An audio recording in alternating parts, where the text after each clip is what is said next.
Hey everybody, doing a vlog about current events that aren't super current because it's been a couple weeks, but I like to take my time to digest the information before I talk about it, so that way I'm not too reactionary. But speaking of reactions, you have very little time to react if you're still interested in grabbing the new quality content special Black Friday drop. We have so many things, like the beanies, like the shirts. They also come in like yellow and stuff. There's of course joggers. We got these hats that are really cool and you can wear on top of your beanies if you feel like it. And all for the low price of 24.999% off with the code DWVS. QualityContent.com, link in the description.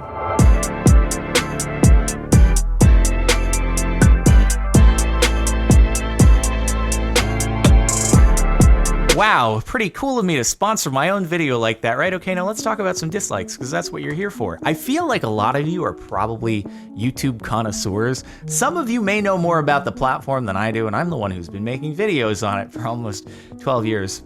Maybe that's not a good thing. Anyway, so you saw the announcement a couple weeks ago that YouTube, they're not removing the dislike button itself, but they're removing the public display of how many dislikes a video has. So you'll see likes, and then a number, and then dislike, and then nothing.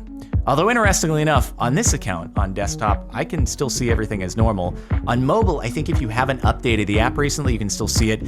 And I think there are still browser extensions that'll allow you to see dislikes. So we're not here to talk about workarounds, but they do exist if you want to look into them. I just want to talk about the decision itself and what I think about it. And I'm going to start off just by being blunt, which is, and it's a message to anyone out there who's thinking about getting into making any sort of content on the internet, no matter what platform, and that is that people are mean. You could have the most objectively great content on the planet, absolutely incredible. There are still going to be people out there who are mad at you, who hate you. It might be for no logical reason whatsoever. In fact, often it's probably just because that person gets a kick out of being mean to people and they really have no personal issue with them. It's just that they get attention from leaving mean comments and it fulfills a part of them that's missing or something like that. But no matter who you are, there are going to be people who just hate you.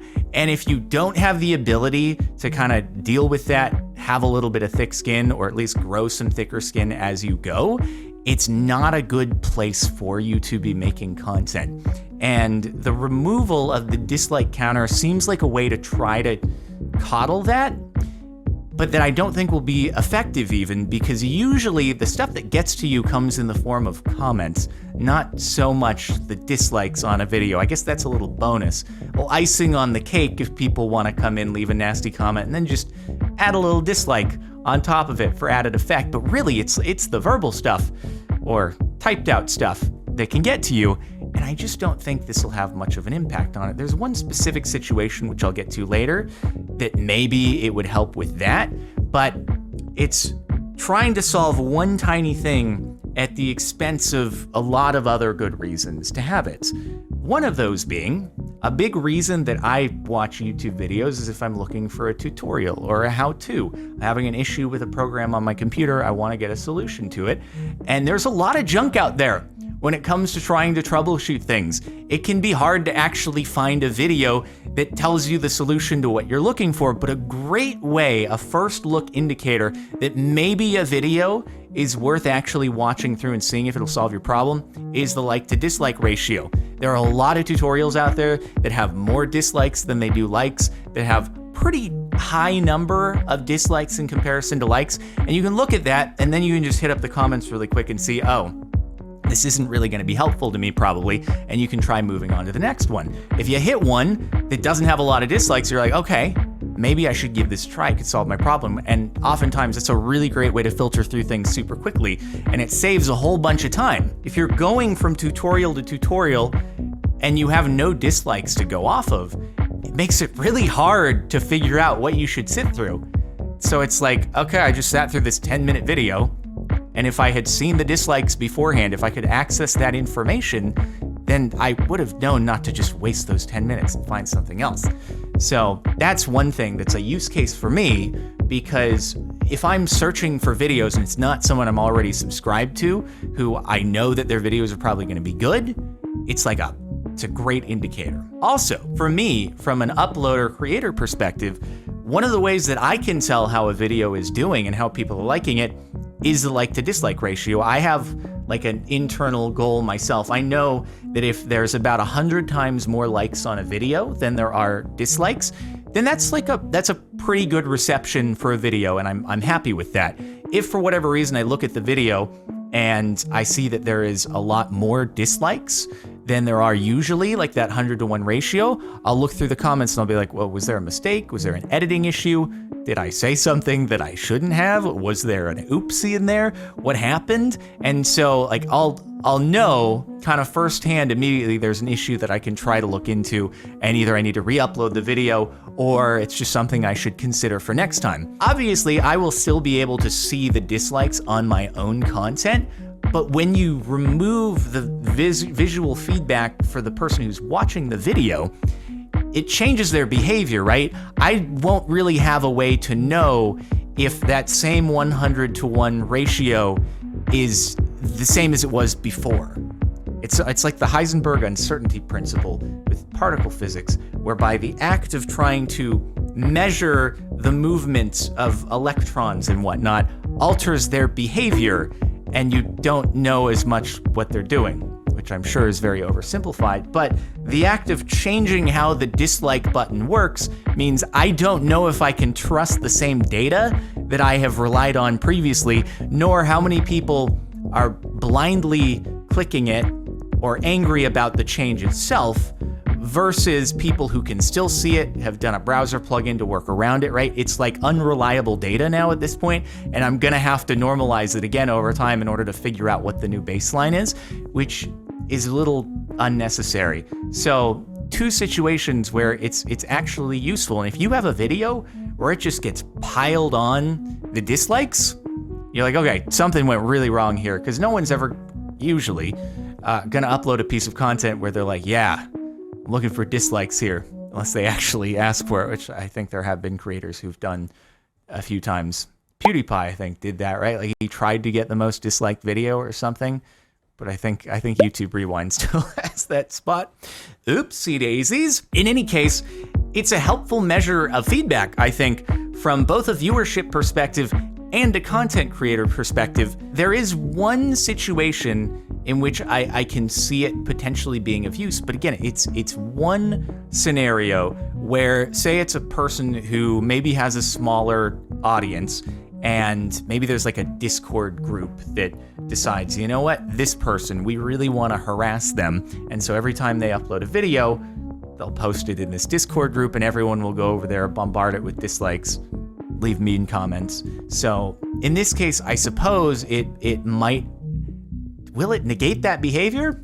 Probably not. Those people are still going to leave bad comments, and if they dislike the video, it's still going to be visible by the person who has uploaded it. So I don't even know that it would necessarily make it a less hurtful situation for them. If anything, the change of hiding it might just make the people angrier, that they feel like their work is not able to be looked at by the general public, and they'll be even more inclined to give worse actions to that video. It's kind of like if YouTube, if the big authority comes down and says, hey, we're changing this to try to discount the hateful feedback, people are going to be like, YouTube can't tell me what to do. I'm going to do it even more. There's this innate contrarian nature, I think, especially across the people who would target videos and just leave nasty feedback unmerited. And I don't even know that removing the dislikes would change that. Obviously, YouTube has a bunch of their own internal studies that they do, and I'm sure they went through a lot of data to come to their decision, and so maybe they have actually had measurable data that counters what I said as far as reading into people's psychology, so I can't, that's all speculation on my end. But it's not helpful for my own personal YouTube use cases, and I know that's very anecdotal. I'm sure YouTube goes off of data from lots and lots, millions and millions of accounts, but from the overwhelming feedback I've seen so far from the general public, it seems to be fairly poorly received.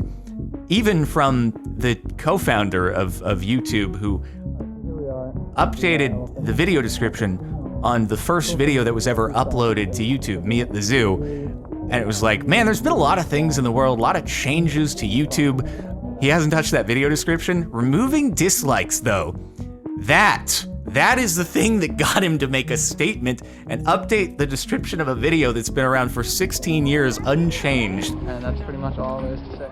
That's kind of powerful, I suppose. Anyway, that's my thoughts on the whole thing. I don't think it's a great decision. I think it's aimed at one very specific case that it might not even actually properly address because of people's psychology.